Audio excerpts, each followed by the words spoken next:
Hey everyone, welcome back for another deep dive. Today we're going to uncover how a regular process like client onboarding can actually be a secret weapon for MSPs. It's true.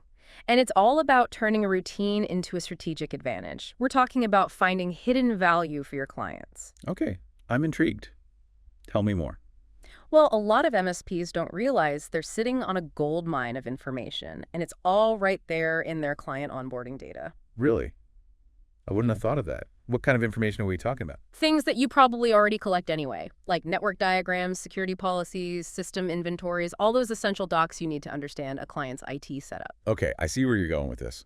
But how does this tie into things like compliance and security? It's all about mapping that data to industry standards. Think NIST, CSF 2.0, ISO 20001, and CIS controls. Right, those frameworks that outline best practices for managing cybersecurity risks. But how does onboarding data actually demonstrate compliance with these standards? Well, the information you gather during onboarding can actually serve as evidence that your clients are meeting those requirements. Wow, so we're talking about turning those everyday documents into proof of compliance. That's pretty clever. It is, and it's a win-win for both the MSP and the client. Now, for those who might not be as familiar with those frameworks, NIST, ISO, CIS, could you give us a quick overview of what they're about and why they matter to MSPs? Absolutely. So NIST CSF stands for the National Institute of Standards and Technology's Cybersecurity Framework. It was created by the U.S. government to help organizations manage and reduce cybersecurity risks. So it's sort of blueprint for building a strong security foundation. Exactly. It provides a common language and a structured approach to cybersecurity. Then you have ISO 27001. That's an international standard for information security management systems, or ISMS.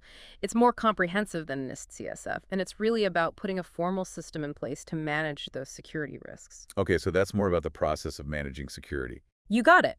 And then there are the CIS controls, which stand for Center for Internet Security. They offer a prioritized set of actions for cyber defense. So it's more specific tactical guidance on how to actually prevent attacks. That's it. And the coolest part, you can actually use the information from client onboarding to demonstrate compliance with all three of these frameworks. That's amazing. It's like discovering a hidden superpower in something you're already doing. But how does this mapping actually work in practice? Can you give me an example? Of course. Let's say during onboarding, you collect a client's firewall configuration. You can actually map that document to a specific control in NIST CSF that's all about controlling access to systems and data. Or let's say you have your client's data backup procedures. You can map those to a CIS control that focuses on data recovery. Oh, I see. It's about connecting the dots between the information you already have and the specific requirements of these frameworks. Exactly. And the best part is you're not creating extra work for yourself. You're just being smarter about using the data you already have. I love it. It's like finding hidden treasure in plain sight. But I bet some MSPs might feel a bit overwhelmed by the idea of manually mapping all this data to all these different standards. It seems like a lot to keep track of. I hear you. That's where technology can lend a hand. There are tools that can actually automate this process for you. Phew, that's a relief. Can you give us an example of one of these tools and how it works? Absolutely. Take SecureWave Technologies, for example. They saw the potential in this approach and completely transformed their operations. They use a tool called Compliance Aid. It's an AI-powered platform that analyzes onboarding documents and automatically maps them to the right compliance controls. Wow. So it's like having an AI assistant who's a compliance expert sifting through all those documents for you. That's a great way to put it.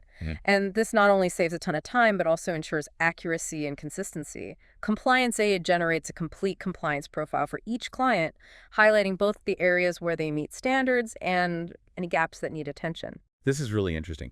It completely changes how we think about client onboarding. It's not just a checklist anymore. It's a foundation for building strong security and compliance from day one.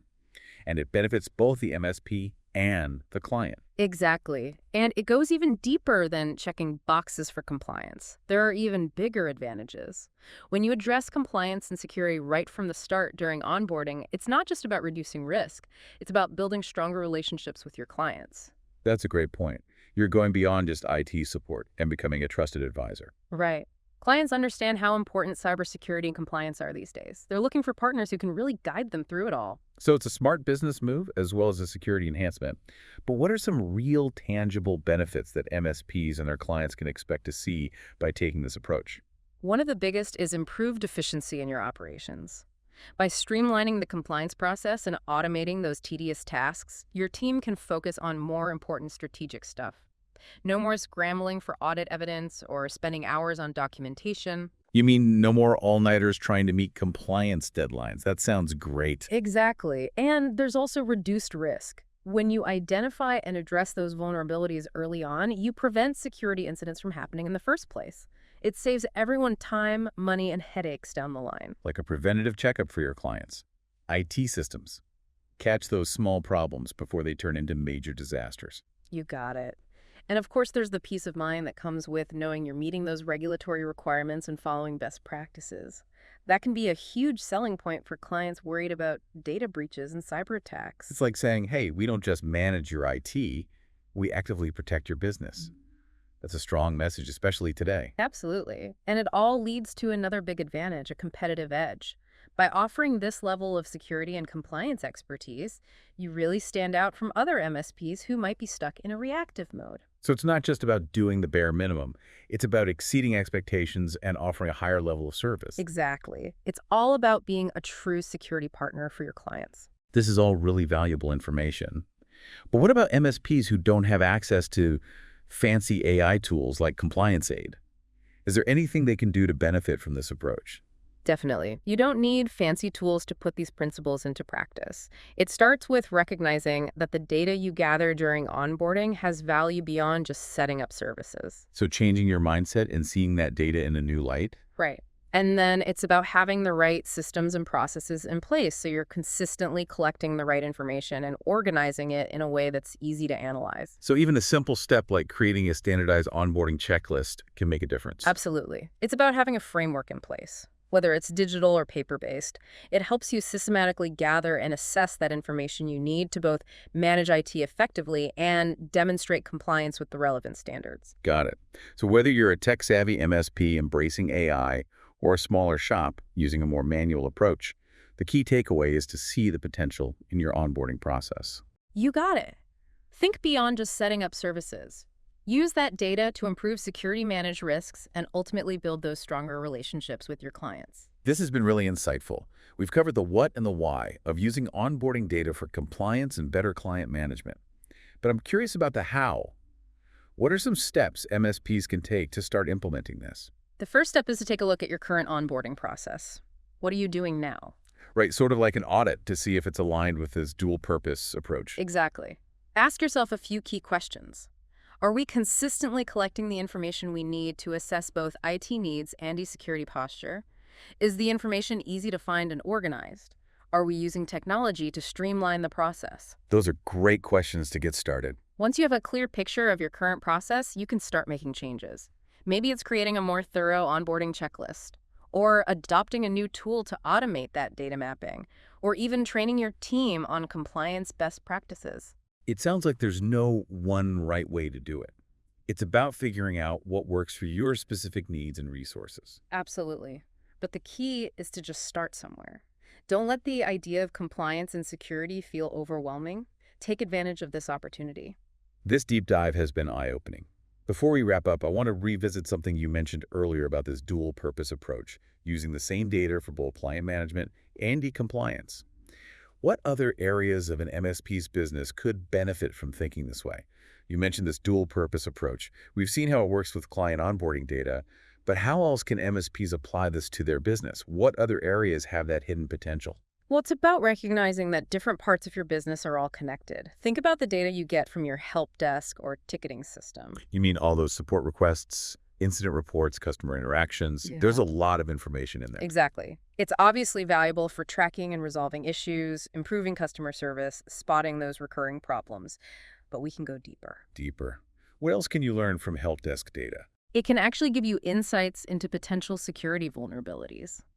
Let's say there's a sudden spike in password reset requests. That sounds suspicious. It could mean there's a phishing attack going on targeting your clients.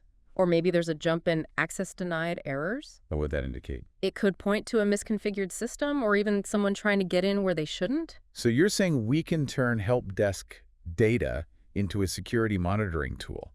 That's pretty amazing. Right. By looking at it from a security angle, MSPs can proactively identify and address potential threats.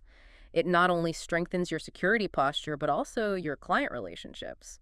Imagine being able to warn a client about a potential problem before they even know it exists. That would definitely build trust. They'd see you as a true partner who's looking out for them. Exactly. And this dual purpose idea can be used in other areas too, like your marketing and sales data. Lead generation, customer demographics, buying patterns. Yeah. I don't see the connection to security and compliance there. It's all about understanding your target market and tailoring your services to their needs.